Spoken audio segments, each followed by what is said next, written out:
gobyerno ang kanilang kahandaan sa epekto ng Bagyong Inday at sa pinalalakas nitong habagat. Sa gitna po ng walang humpay na pag-ulan, 5 ang nasawi sa pagguho ng lupa sa Lanao del Sur. Ating saksihan.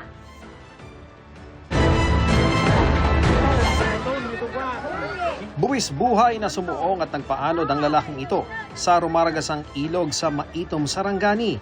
Ayon sa uploader, kuya niya ang lalaking walang takot na tinawid ng ilog para balikan ang kanyang mag-inang stranded sa kabilang pampang. Wala raw kasing tulay kaya no choice kundi sumuong. Sa isa pang video, makikita ang mga batang itinatawid sa ilog gamit ang lubid na itinali ng mga rescuer.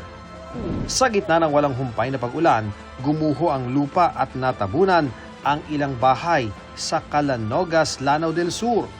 5 ang kumpirmadong nasawi, sugatan ang 2 nailigtas. Ayon sa pulisya, dahil sa pinagsamang epekto ng landslide at pagbaha, hirap silang pasukin ang lugar kaya't naglakad ng humigit kumulang 10 kilometro ang mga responding pulis. Patuloy ang koordinasyon ng mga otoridad para mabigyan ng tulong ang mga apektadong residente habang nagpapatuloy ang rescue operations. 6 ang natukoy na nawawala.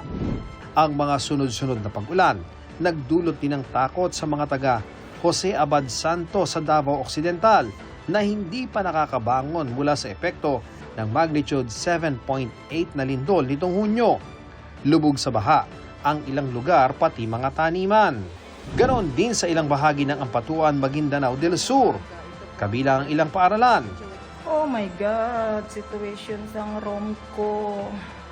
Labis ang panghihinayang ng mga guro sa mga nasirang gamit sa loob ng mga silid. Nakaranas din ng pagbaha ang ilang lugar sa Antique. Nauna nang inilikas ang mahigit 1,000 pamilya. 71 pamilya ang nananatili pa sa mga evacuation center. Nasira naman ang nasa 18 bahay sa pagdaan ng buhawi kahapon sa tabing dagat sa bayan ng Hinigaran. Hindi ka mga partially damaged nga panimalay. Panugyan lang gyapon no sa provincial government, Negros Occidental is padayon gyapon kita nga mag-monitor sa weather advisories. Nabuwal naman ang malaking pine tree na ito sa isang compound sa Legarda Road sa Baguio City. Ayon sa security guard ng compound, nangyari yan sa gitna ng malakas na ulan at pagbugso ng hangin. Wasak ang bahagi ng nabagsakang delivery van. 3 pang sasakyan ang nadamay. Walang nasaktan sa insidente. Nakaalerto pa rin ang mga otoridad sa Benguet at buong Cordillera Administrative Region. Ganon din ang mga otoridad sa Pangasinan. Nakaranas din ng malakas sa ulan at baha ang ilang lugar sa Cavite. Pag malakas talaga ang ulan, maabot dito ho. Maabot hanggang tuhod. Maabot dito hanggang dito, yung labi ng dagat.